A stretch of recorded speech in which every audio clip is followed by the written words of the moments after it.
people cared, and they paid attention to what I said, and so I started being careful what I said most of the time. If you follow me on Facebook, you know, every once in a while I get stupid. But,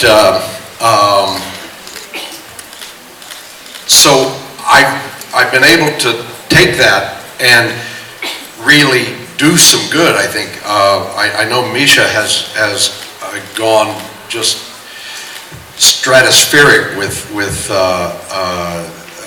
charitable activities that are all based on what you guys are willing to do in participation. And that kind of, if you want to call it power, you can. It's a gift. It's a gift to be able to take, I mean, I'm just an actor. I show up, I say my lines, I try not to bump into the furniture, I try to make everybody glad that they hired me, but I'm not, you know, we used to say, we're just acting, we're not curing cancer. Well, all of a sudden, because of you guys, some of us are doing something to help cure cancer, or to help feed the hungry, or to support education, or to get water and supplies to a place where there's been an earthquake or a tsunami. The power is in you. We're just the ones who can say, hey guys, look at this. And then you guys look at it, and almost every time I can think of that any of us has ever said, here's something that needs your attention, you guys have given it your attention. I remember I have two charities that I work with, the John Wayne Cancer Foundation and something called the Cherokee Rainbow House, which is, it's a little store in northeastern Oklahoma where on the Cherokee Indian Reservation, and they give away free food and clothes to anybody who needs it. Everybody there needs it. It's a very, very, very poor community. And one day I decided I was going to let Facebook and Twitter know about this place.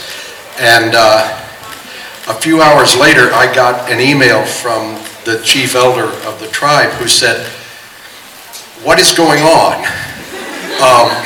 We usually get 6 or 7 donations a month.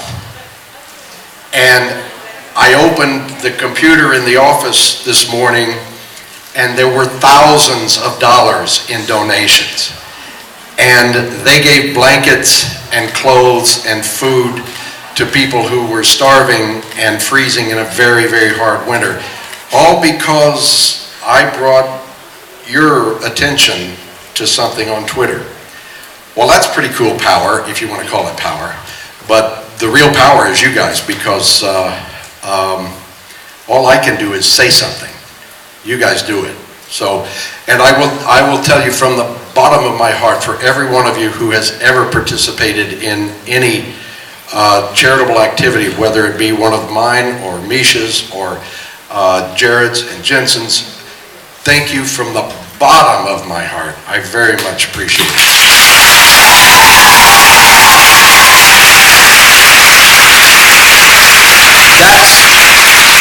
That's one of the very best things about having been on Supernatural, is that the Supernatural fandom is some of the kindest people on the planet.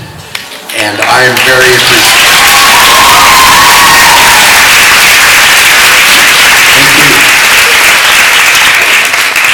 Hi. Hello. So I'm gonna apologize if I'm gonna make it depressing now, but I wanted to ask because we were just talking about cancer. How can it get depressing? During Samanthine's childhood, Bobby played a really, really important role. So I was wondering what you think was maybe one of the things that John and Bobby thought about most when it came to raising Samantine. What John and Bobby fought about most. Well, John didn't like me giving liquor to the boys. That we went around a time or two about that, but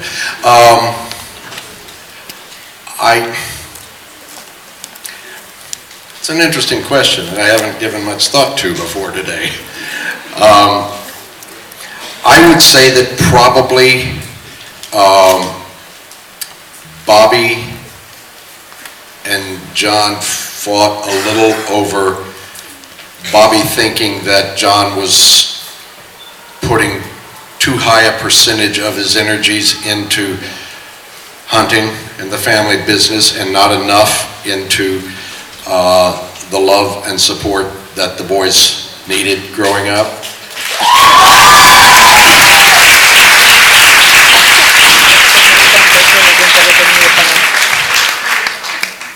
And still, if Jeffrey Dean Morgan walked in here, you'd all go running to him. That's my guess. That's my guess. So, of course, I don't write this stuff, so. Hi. Hi. I was a little surprised when we saw Bobby's vision of heaven that it didn't include his wife. What's your thoughts on that? Somebody asked me about that yesterday, and I tend to agree. It didn't occur to me at the time, but I was still trying to get over that Bobby's idea of heaven included Tori Spelling's autobiography.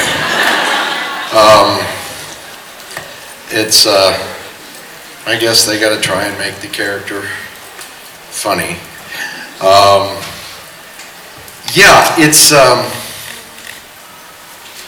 I think probably the main reason is that if they had included Bobby's wife, Karen, in Bobby's heaven, they would have had to pay the actress who plays Bobby's wife, Karen. Probably they went, no, let's make him be by himself.